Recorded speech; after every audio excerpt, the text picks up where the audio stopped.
welcome you all to our today's special session on the holy occasion of Guru Purnima. So why today's day is Guru Purnima we would know, and we would also know what is the importance of taking shelter of a Guru, and what are the qualifications we need to look out before we take shelter of any Guru. So let's start.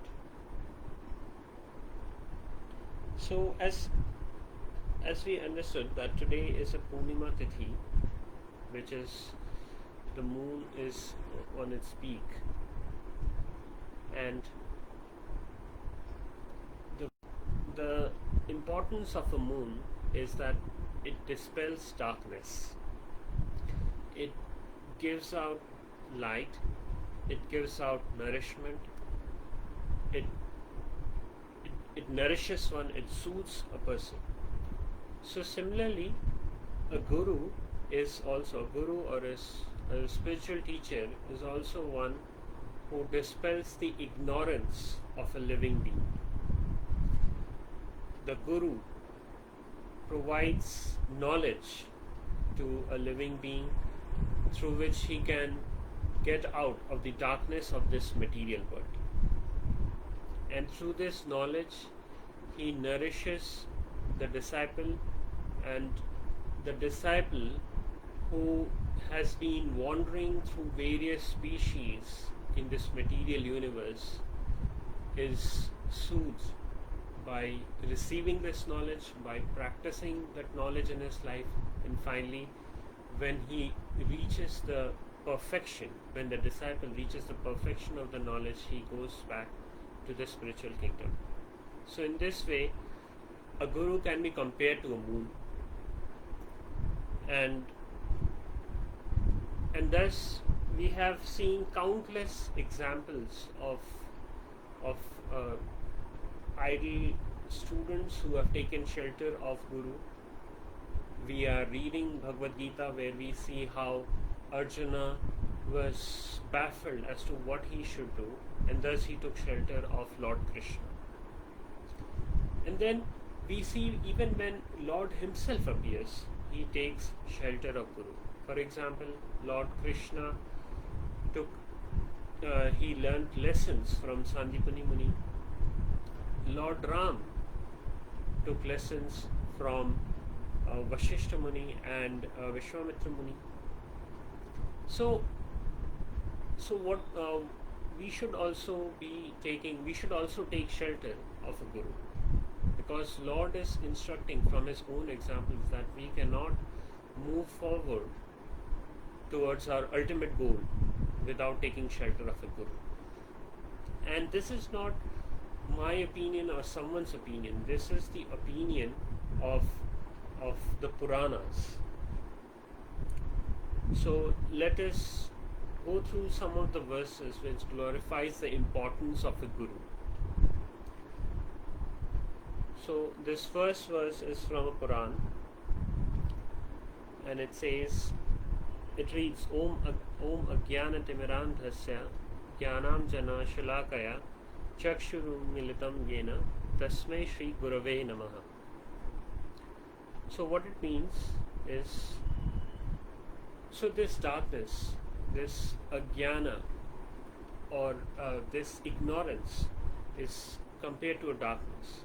So why this ignorance is compared to darkness, or what is this ignorance? This ignorance is, we are considering ourselves to be this body.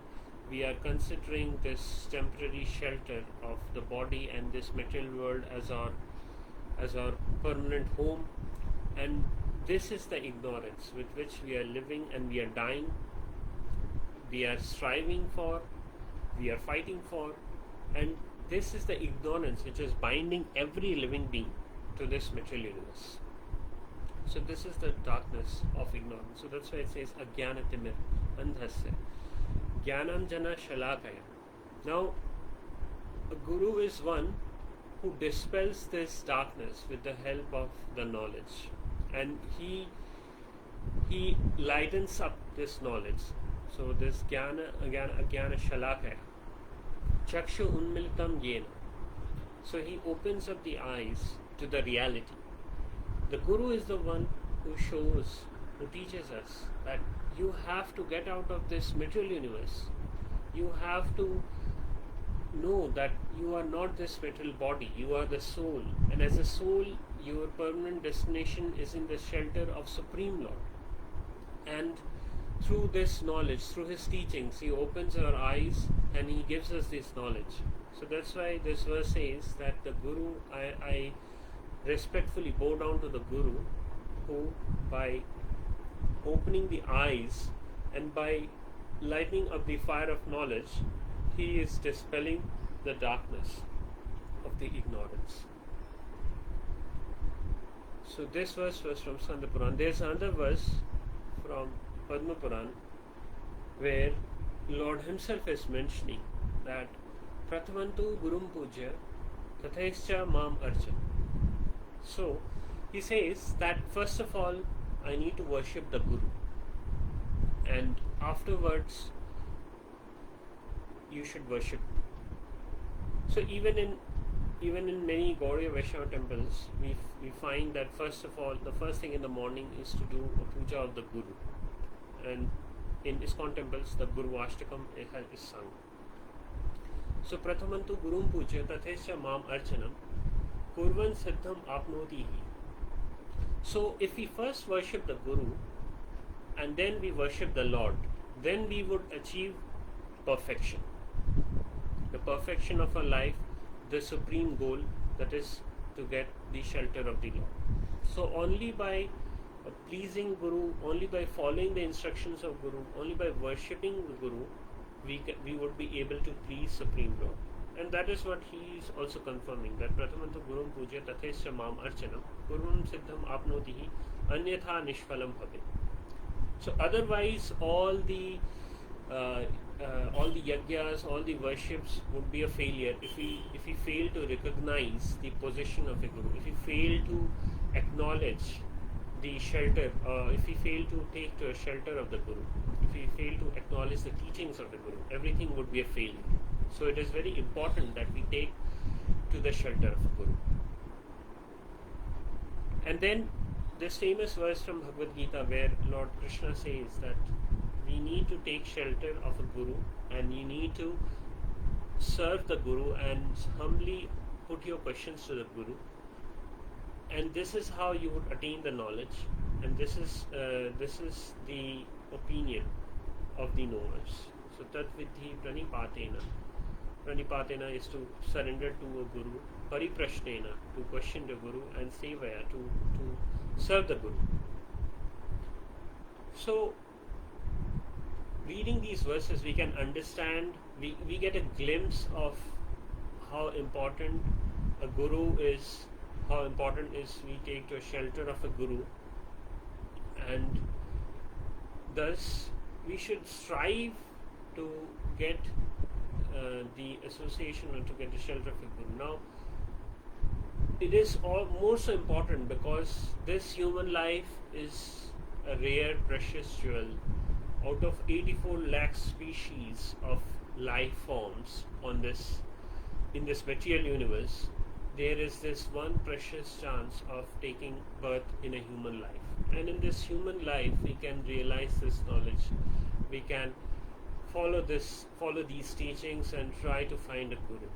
So that's why, dear friends, it is very important that we take these instructions very seriously.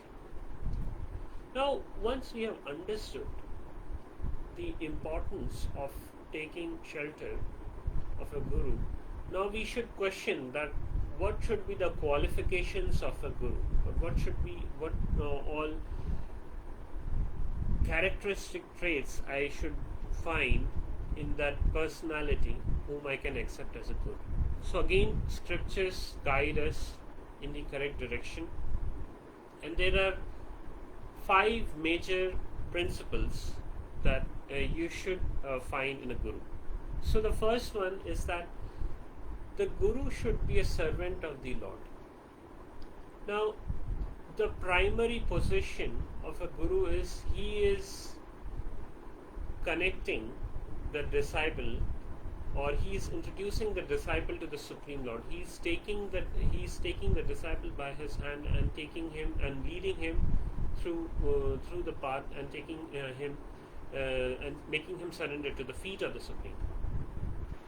So that is the primary duty of the Guru, and thus he is a servant of the Supreme Lord. He is the most confidential servant of Lord, and thus he should never be one who proclaims himself to be a god, because it is totally against the principle of a guru.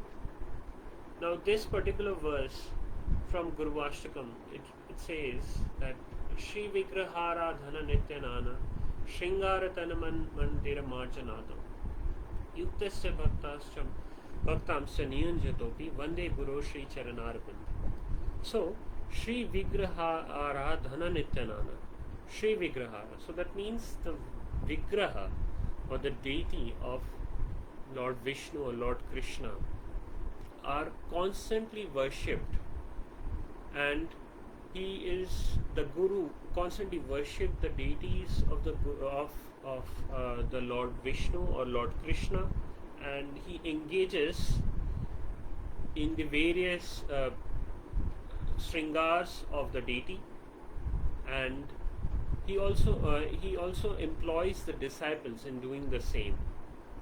Shri Vigrahara Aradhana Nityanana Shringara Tana Mandira Marjanado Yuktasya Bhaktam Sanyanjatopi. So he is constantly enthusing his disciples to worship the deities in the temple, the deities of the Lord, deities of Radha Krishna, Radha Govinda, or Lord Jagannath, Baldev, Subhadra, Maharani. So he is engaging the disciples in various worships of the deities throughout the day. So there is, for example, in temples we have Mangalarti, then Darshanarti, then Bhoga Arti, then Sandhya Arti, and so on. So throughout the day there are these various artis of the Lord, then there are the various offerings made to the Lord. So he is constantly engaging his disciples to serve the Lord, not to serve himself. So that is one of the first key principle, because we need to understand that throughout the various life forms we have been serving our senses, we have been serving our ego, we have been serving our kith and kin. So it is very important that day in and day out we should serve the Lord in one way or the other. And in the temple, the best way to serve is to perform these various artis and make these various offerings of bhogas. And in this way, we would be able to come out of the ego of serving ourselves. We would be serving the Lord, and that is the key. That is the first important trait of a guru. The next is that a guru is a worshipper of Lord Krishna or Lord Rama or Lord Vishnu, because they are the Supreme Lord. And in various scriptures it is mentioned about the supremacy of Lord Krishna. This particular verse mentioned here is from Chaitanya Charitamrita, where Chaitanya Mahaprabhu says that Kiba Vipra Kiba Nyasi, it's in Bengali, Kiba Vipra Kiba Nyasi Shudra Kananoy Jai Krishna Veta Sai Guru Hai. So he can be a merchant, he can be a sannyasi, he can be from a low class family, but if he knows the signs of worshipping Krishna and the position of Krishna, he can become a guru and no one else. So we need to understand that a guru should be a worshipper of Lord Krishna. And not only Chaitanya Mahaprabhu, even Brahmaji and Shivji has sung the glories of Lord Krishna or Vishnu. Brahmaji has sung in his prayers, Ishvara Parama Krishna Satchidananda Vigraha. So Ishvara Parama Krishna, he says that Lord Krishna is the Lord of all the Lords, Ishvara Parama Krishna. Satchidananda Vigraha. Anadir Adi Govinda. Again, he mentions to Lord Govinda, which is the other name of Lord Krishna. Sarva Karana Karan. Then similarly, Shivji also sung the glories of Lord Vishnu. So, he mentions it to Mother Parvati that Sarvesham Aradhanam Vishnu Aradhanam Bhar. So of all the worships, the primary worship is the worship of Lord Vishnu. So in this way we can understand the supreme position of Lord Krishna. So thus a guru should be one who is teaching his disciples how to worship Lord Krishna or Rama or Lord Vishnu. So that is the second trait of a guru. The third one is that a guru is one who has control over all his senses. So the key senses which have been prescribed, which should be under the control, are mentioned in this verse. So Vacha Vegam, Manasa Krodha Vegam. So the propensity to speak, the propensity of the mental concoctions, and the control over anger. So Vacha Vegam, Manasa Krodha Vegam, Jiva Vegam, Udara Pastha Vegam. So to control the tongue, to control the belly, and to control the creatory senses. So all these senses should be under the control. Etan Vegan Yo Vishay Heta Dhira. So all these senses are under whose control is a sober person, is a dhira. Sarvam apimam prithvim sashishya. So such a person is allowed to create disciples on this earth. So that means that he should have, a guru should have control over his mind. He should have control over his tongue. He should his control over his tongue and control over his belly. That means he speaks. His words are controlled. His diet is controlled. He's not eating rajasic or tamasic foods. He's only taking to sattvic diet, and he's also prescribing the same to his disciples. And he doesn't get angry on and off. So Krodha Vegam is also under his control. Manasa Vegam is also under his control. His mind doesn't wanders and always thinks about sensory gratifications. So that is a guru, because guru is one who is totally surrendered to the worship of the Lord.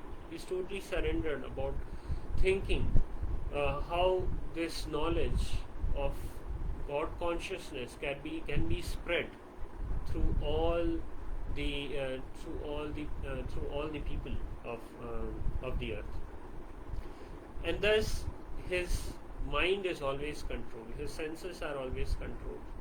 He is always thinking. He is always speaking about the glories of Lord Krishna, and in this way his tongue is also controlled. So how important it is to control the senses, or we can understand that the senses, because the senses are always trying to enjoy. They always want enjoyment. They always want gratification. So a guru would be one who has controlled his senses by engaging his senses in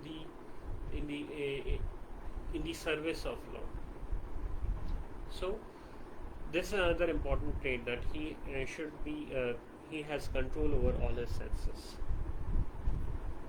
Then the next important aspect of a guru is that he is following all the instructions which he is preaching, or in other words, he is walking the talk. So whatever he says, whatever he instructs to his disciples, he is following them also in his life. So if he is instructing the disciples that you should chant 16 rounds in a day, you should read Gita and Bhagavatam daily, you should engage in the worship of the Lord. So that means that the Guru is also engaged in all of these activities, all of these services to the Supreme Lord. So that is another important characteristic trait of Guru, that he, before he is instructing to the disciples, he had also followed those instructions in his life, and because he had followed those instructions in his life, he has realized the importance of all these services. He has realized the importance of chanting the names of the Lord. He has realized the glories, or he has realized the benefits of reading Srimad Bhagavatam and Bhagavad Gita. He has realized the importance of personal service offered in the form of offering services to the deity. And thus, because he has realized it and he has the conviction of doing the same, thus he can also instruct it to the disciples. And then the last important trait is that the Guru has to belong to one of the 4 sampradayas. So in Padma Purana, there is a mention of these 4 sampradayas, or the 4 schools of knowledge which has been imparted by Lord Krishna. So one branch of school is belonging to Brahmaji, where Lord Krishna imparted his instruction directly to Brahmaji. The other school is belonging to Mother Lakshmi ji, because he has imparted instruction directly to Lakshmi ji as well, and then to Shiv ji, and the 4th one is to the 4 Kumaras. So these are the 4 sampradayas, and in Kali Yuga, these 4 sampradayas are being head by 4 primary teachers of each of these schools. So for Brahma Sampradaya, in Brahma Sampradaya it is Sri Madhvacharya, in Sri Sampradaya it is Ramanujacharya, in Rudra Sampradaya it is Vishnu Swami, and in Kumar Sampradaya it is Nimbarkacharya. So these are the 4 sampradayas and their 4 teachers, and the Gaudiya Vaishnavas belong to the Brahma Sampradaya, Brahma Madhva Gaudiya Sampradaya. So in this way, a spiritual master should belong to one of these 4 sampradayas, or he should be coming in the disciplic succession of one of these 4 sampradayas, because the scripture suggests that no one can become a guru by his own. So he has to learn it from a teacher, and thus you can understand that that teacher should have also learned from his teacher. And in this way, the root of all the knowledge, or the source of all the knowledge, would trace back to Lord Krishna. And thus we can understand that if someone is a bona fide guru, he has to come in, he has to belong to any one of these 4 sampradayas. So thus we understood the 5 key traits which a guru should have. Now I would like to also tell you a brief narration about Vyasdev ji, because today being the Guru Purnima is the reason because Vyasdev ji appeared on this particular day. Now we all know about the connection of Vyasdev ji in the Mahabharata, and we know that how Vyasdev ji is the father of Dhritarashtra, Pandu and Vidur. But there is another important aspect of Vyasdev ji which we should also be aware of, which is that Vyasdev ji is in scriptures it is mentioned that Vyasdev ji is the incarnation of Lord Vishnu, Lord Krishna. He is the literary incarnation of Lord Krishna, and his primary service or primary duty is that whatever scriptures were there which were in the form of Smriti or Shruti, he would pen them down in in the form of books. So till the point of Dwapar Yuga, the practice was that a guru would recite the teachings and then the student would hear it once, and simply by hearing it once he would remember all the scriptures and then he would pass it down to his disciple. So that's why in those days they were Shrutidhars, or by simply hearing or by the act of Shruti they would be able to remember all the scriptures. But because in Kali Yuga the human populations, the humanity races, their sensory capabilities would be too much degraded. They won't be able to remember the things, they won't be able to recollect the things, and that is why Vyasdevji appears in every Dwapar Yuga and he pens down all the scriptures. So he pens down the Vedas, pens down the Upanishads, the Puranas, the Mahabharata. Now he jots down all these scriptures, but even after doing so, Vyasdevji didn't find that satisfaction in his heart. Now this is also a leela. We need to know that Lord always tries to instruct people through his pastimes. Now because Vyasdevji is also a literary incarnation of Lord Krishna, so here is a very important teaching which we should all grasp. So Vyasdevji was pondering the reason of why he was not feeling satisfied, and even after having all these scriptures documented, he was not feeling that sense of happiness which should have been there.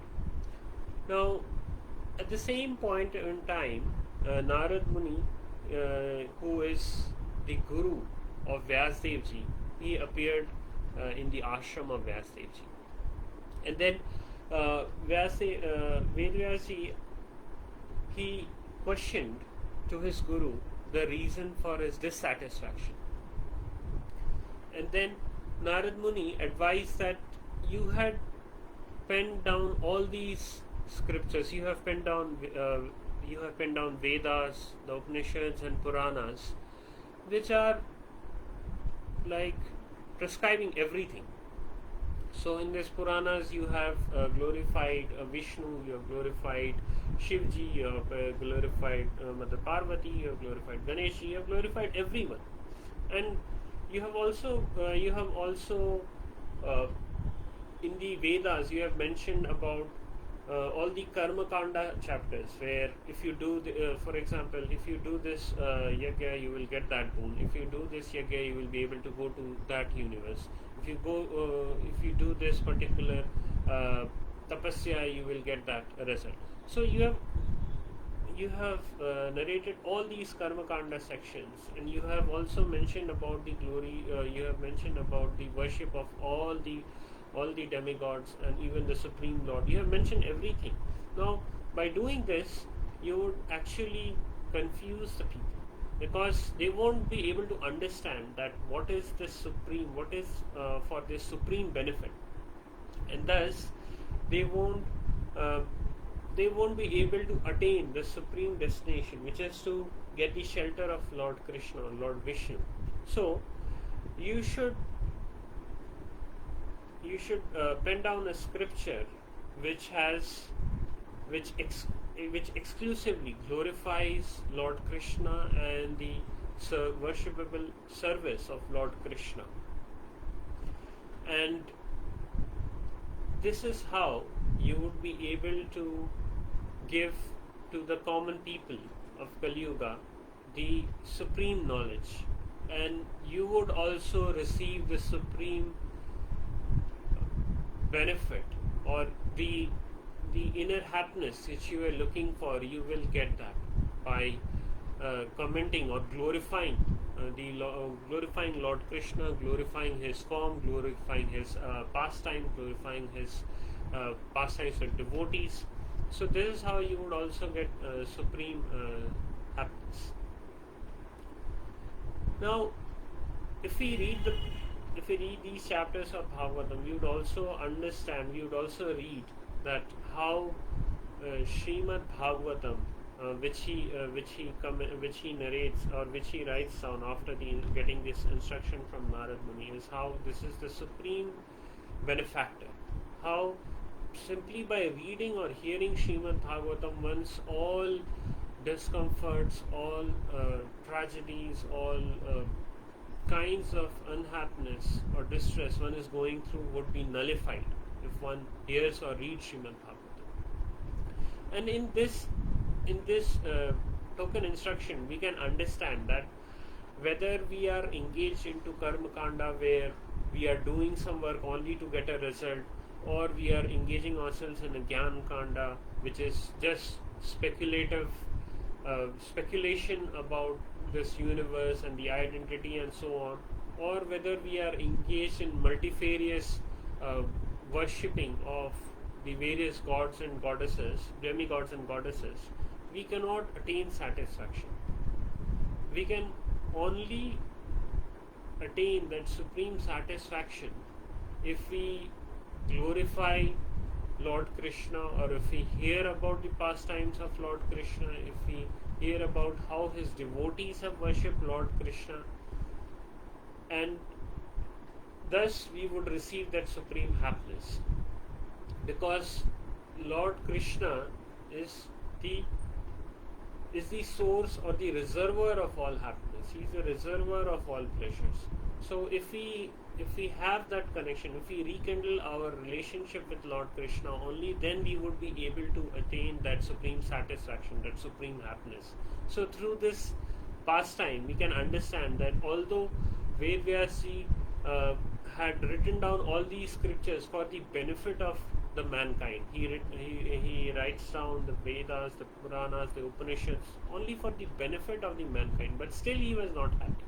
So what to speak of we the people who are doing everything for our own satisfaction. So simply doing something good for others, even that won't be it won't be everlasting, or it won't give supreme benefit to the doer or for whom it is being done. It is only by engaging oneself in the service of Lord and engaging others in the service of Lord you would be able to attain the supreme happiness. So on this particular day of Vyas Purnima, let us strive to read first of all we read Gita, and then we read Srimad Bhagavatam, and then we also we also aim that we would take a shelter of a Guru, because without Guru we cannot move forward on this path of self-realization. So with this message I would close today's session. Hare Krishna.